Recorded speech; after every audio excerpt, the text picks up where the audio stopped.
ভাবছো তো এটা কি তোমাদের সামনে নিয়ে চলে এলাম। হ্যাঁ, দেখতে দেখেছো কত সুন্দর লাগছে।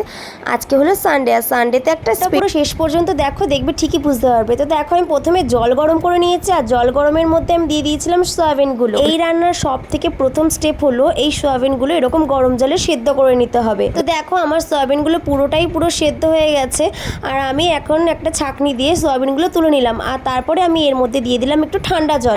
আজকে কিন্তু এই সয়াবিনের মধ্যে এক ফোঁটা জল থাকলে কিন্তু একদমই হবে না। সয়াবিনের মধ্যে থেকে খুব ভালো করে চিপে জলগুলো বের করে নিতে হবে। মনে করবে নিজের শত্রুকে চিপে মারছো, সেরকম ভাবে সয়াবিনগুলো থেকে জল বের করে নিতে হবে। তারপর দেখো, আমার একটা কষ্টের কাজ শুরু হলো। আমার বাড়িতে মিক্সার গ্রাইন্ডার নেই বলে আমাকে হাতের সাহায্যে এরকম সয়াবিনগুলোকে কুচি করে নিতে হবে। যাই হোক, আমার এটা করতে অনেক সময় লেগেছে। আর দেখো, কুচি করে নেওয়ার পর দিয়েছি পরিমাণ মতো বেসন, আর বেসনটা একদম পরিমাণ মতো নিতে হবে যাতে একদম জিনিসটা টাইট হয়ে যায়। আর বেসনের সাথে সাথে আমি নিয়েছি লঙ্কা গুঁড়ো, স্বাদ মতো লবণ, আর হলুদ গুঁড়ো, কাশ্মীরি লঙ্কার গুঁড়ো, আর আদা বাটা, লঙ্কা বাটা। আর হ্যাঁ, এটা কিন্তু একটা নিরামিষ আইটেম। তোমরা হয়তো অনেকেই ভাবছো যে সানডেতে আবার কে নিরামিষ আইটেম করে রে ভাই।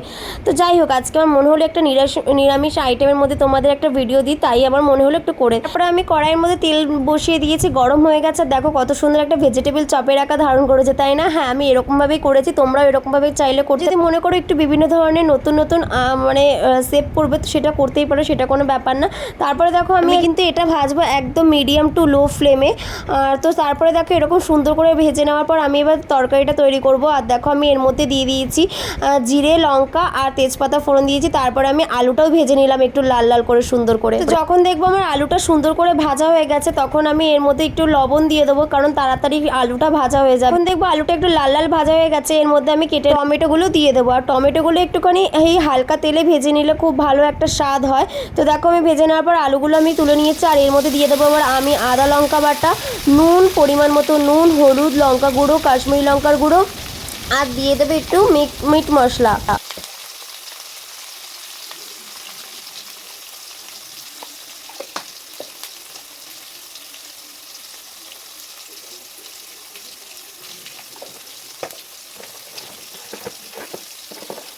এই ডিশটাতে তোমরা একটু চিনি অবশ্যই দেবে, কারণ স্বাদটাকে ব্যালেন্স করতে চিনিটা খুবই দরকার। দেখো, দিয়ে দিলাম সানরাইজের একটু মিট মশলা, আর সুন্দর করে এবার জিনিসটাকে আমি কষিয়ে নেবো, কারণ যে কোনো মশলা যত ভালো কষাবে তত তার স্বাদটা বেশি বেরিয়ে আসে। আর আমি এবার ভালো করে কষানোর পর আমি এর মধ্যে সবাই জানো আমি একটু ঝাল খেতে বেশি ভালোবাসি, আমি একটু ঝাল প্রেমী, তাই দিয়ে দিলাম আমি সবার শেষে একটুখানি কাঁচা লঙ্কা চিড়ে।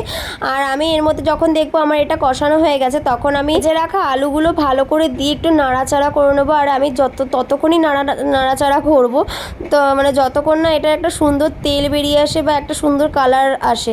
তো দেখো, আমি সুন্দর করে নাড়াচাড়া করে একটুখানি হালকা জল দিয়ে দেবো এর মধ্যে, কারণ একটু ভালো করে কষাতে হবে। আর আমি এমনভাবেই কষাবো যাতে আলুটা পুরো সেদ্ধ হয়ে যায়, হাফ সেদ্ধ হয়ে যায়। তো দেখো, আমি সুন্দর করে জল দিয়ে একটু কষিয়ে নিলাম। তো এখনই কত ভালো লাগছে, তাই না? তোমাদের দেখে এটা কার জিভে জল চলে আসছে আমাকে কিন্তু প্লিজ তোমরা কমেন্ট করে অবশ্যই জানিও। দেখো, আমার আলুগুলো একটুখানি হালকা সেদ্ধ হয়ে গেছে। তারপর আমি এর মধ্যে গরম জল ঢেলে দেবো, কারণ এই রান্নাটাতে গরম জল কিন্তু মাস্ট। ঠান্ডা জল ইউজ করলে অতটা ভালো হবে না। তো দেখো, সুন্দর করে আমি গরম জলটা দিয়ে দিলাম, আর এখন গরম জল দিয়ে একটু ফুটিয়ে নেবো। তারপর আমি এটা ঢেকে দিয়ে আস্তে আস্তে করবো। দেখো, আমি যে ভেজে রাখা চপগুলো সেগুলো আমি দিয়ে দিয়েছি, সেই ভিডিওর ক্লিপটা আমি নিতে পারিনি। দেখো, আমার তরকারিটা অলরেডি পুরো কমপ্লিট। এটা হলো সয়াবিনের মুইঠা। তোমরা যারা এই তরকারিটা মানে যাদের এই ভিডিওটা ভালো লেগে তারা অবশ্যই বাড়িতে একবার এই ডিশটা রান্না করে একবার ট্রাই করো। কেমন লাগলো প্লিজ আমাকে কমেন্ট করে জানিও। আমার তো এখন আবার জিভে জল চলে আসছে দেখে। সত্যি অসাধারণ খেতে হয়েছিল, জাস্ট অসাধারণ। একবার তো ট্রাই করা যেতেই পারে, তাই না, এই নিরামিষ সুন্দর ডিশটা। তো আজকের মতো ভিডিওটা এইটুখানি। কেমন লাগলো প্লিজ কমেন্ট